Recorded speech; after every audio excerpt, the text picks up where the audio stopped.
যে কোনো সংসারে সমস্যা থাকবে, তো সেই সমস্যার জন্য কি দুনিয়া থেকে চলে যেতে হবে? এটাই কি সমাধান? হয়তো আমি জানি যে এটাই সমাধান না। আর পলাশ ভাইও সমাধান করে যায়নি, বরং আরও আগুনে ঘি ঢেলে গিয়েছে। এখন দোষারোপ শুধুমাত্র মেয়েটাকেই দেওয়া হচ্ছে।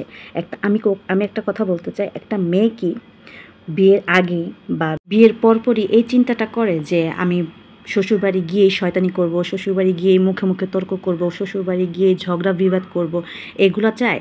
বা শ্বশুরবাড়ি গিয়ে আমি আলাদা হয়ে যাব, এগুলা কি কোনো মেয়ের চিন্তাধারা থাকে? আমার তো মনে হয় না। আমিও একটা মেয়ে হয়ে আমি বলছি, এই মুখে মুখে তর্ক করা, কথা বলা বা আলাদা হয়ে যাওয়া, এটা শুধুমাত্র শুরু হয় ছেলের বাড়ির মানুষের কাছ থেকে। আমরা পরিবেশের সাথে তখন খাপ খাইয়ে তারপরে এইসব চিন্তা করি বা এইসব কথা বলার সাহস পাই।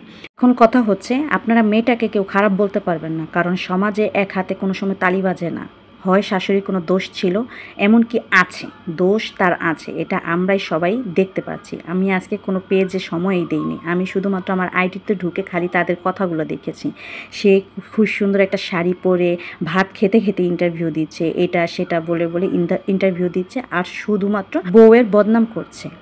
তার যে ছেলে চলে গেছে তার কোনো শোক নেই, তার চেহারায় সেই শোকটা ভাসে নাই। তো এখন এরকম টক্সিক মহিলাদের উদ্দেশ্যে বলি, যারা এখনও চিন্তা ভাবনা করছেন যে ছেলেকে বিয়ে করাবেন, ছেলেকে তার বউর সাথে স্পেস দিবেন না, কথা বলতে দিবেন না, ঘুরতে যেতে দিবেন না একা, তাহলে আপনারা ছেলেকে বিয়ে করাইয়েন না। ছেলেকে বিয়ে করাইয়েন না, আপনারা মা হওয়ারও যোগ্য না। আমি বলবো, মা মায়ের জায়গায়, বউ বউয়ের জায়গায়। বউয়েরও সম্মান আলাদা, মায়েরও সম্মান আলাদা। আপনারা মায়েরা একটা জিনিস কি করেন, যে ছেলেটা দুর্বল বা আবেগের দিক দিয়ে দুর্বল বা তাকে আবেগ দেখিয়ে দুর্বল করা যায়, সেই সব ছেলেরই মাথায় আপনারা কাঁঠাল ভেঙে খান। কেন? আপনার আরও 2টা ছেলে ছিল না?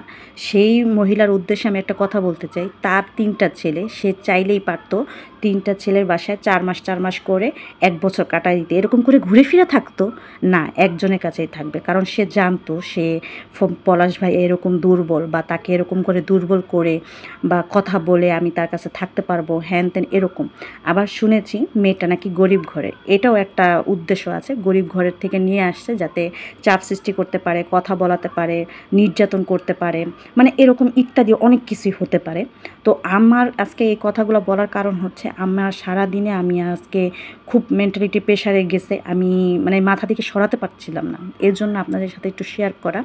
আর যারা এরকম টক্সিক মহিলারা, শেষে একটা কথা বলি, যেসব পুরুষরা মা পাগল তাদেরকে উদ্দেশ্যে বলা, ভুলটা ভুল জায়গায় বলার চেষ্টা করুন, সেটা মা হোক, বোন হোক আর বউ হোক।